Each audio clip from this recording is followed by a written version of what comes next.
Okay, I'm going to practice Joker in the Pack here, and the important things to think about are the notes, which includes the shifting, the rhythm, and the bowing. Obviously, that kind of all encompasses it, and also the dynamics. So I'm going to start off just practicing it for notes. So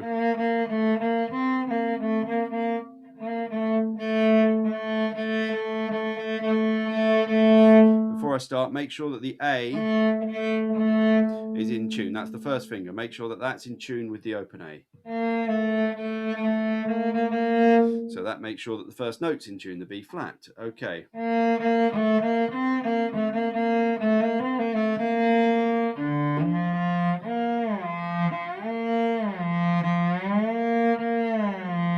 Now I'm practicing a shift. The way to practice shifts is to slur them and to slide in both directions so that you can really hear what you're doing.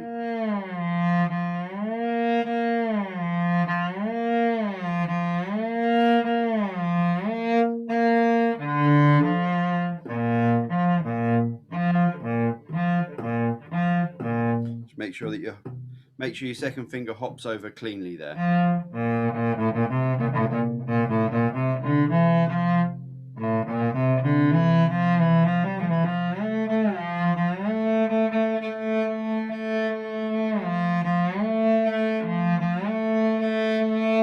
Again, check that the A is in tune.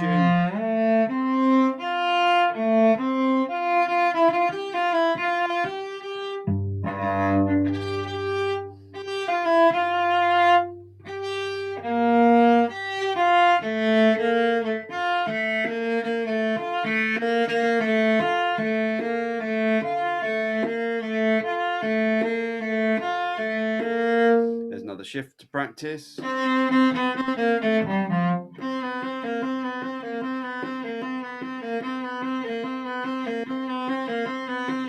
That's an obvious thing to practice, is the fact that you've got a natural followed by a flat. Yeah. I'll practice that as well. Okay, I would do it. I'd start slower on that and then speed up.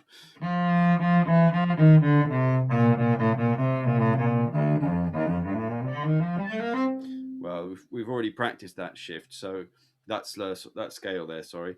So we'll do that again just for the demonstration. So we'll do it first in the semicraver grouping. So.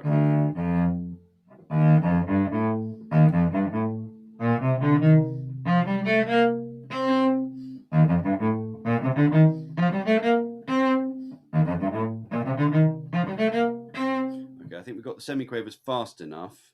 Right, we'll do the stuff that's all on one string at a time now.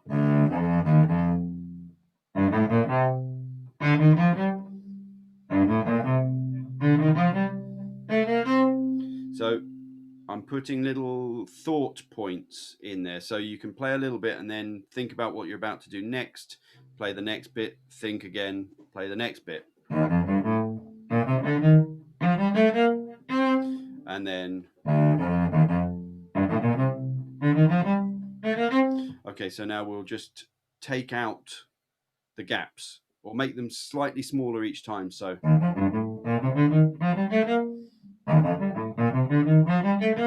you can sort of still hear the gaps there, but they're getting smaller, and then eventually those gaps disappear entirely. You may find that you need to do the dotted rhythm practice on here, so you can.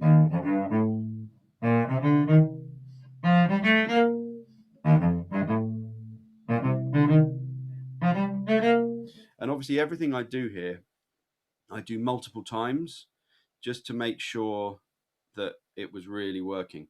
So that's the notes sorted out.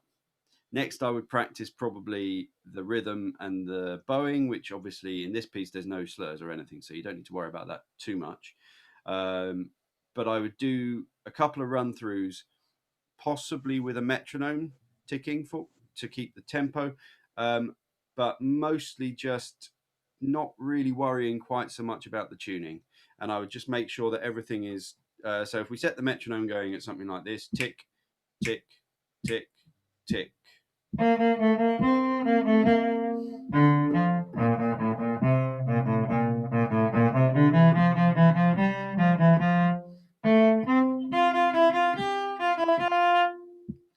course, while I'm doing this, if I play a note out of tune, I don't worry. I just keep going, because this one's all about rhythm.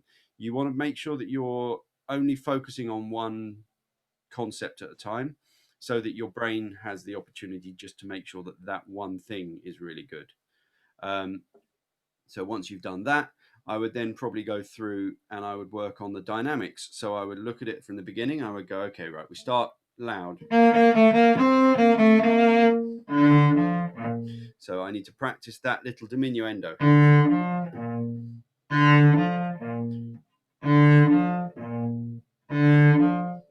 And I do that a few times until it really worked, thinking about what I was doing with the bow. So am I doing this diminuendo mostly with the speed of the bow or mostly with the weight of the bow? So is it going to be one where I do it because I just lighten the bow? That's much harder to do than one with the speed. So you just, you see how that da da da, I use less bow for each note. I'm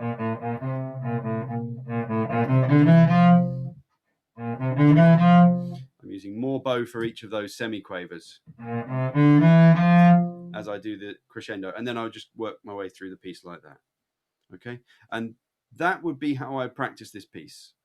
And I reckon overall, if you practiced it carefully like that and you did all of the concepts that I talked about here, say 10 or 15 times, it'd probably take about half an hour. But in that half an hour, you would have completely practiced this piece to the point where you'd be ready to perform it almost. Yeah.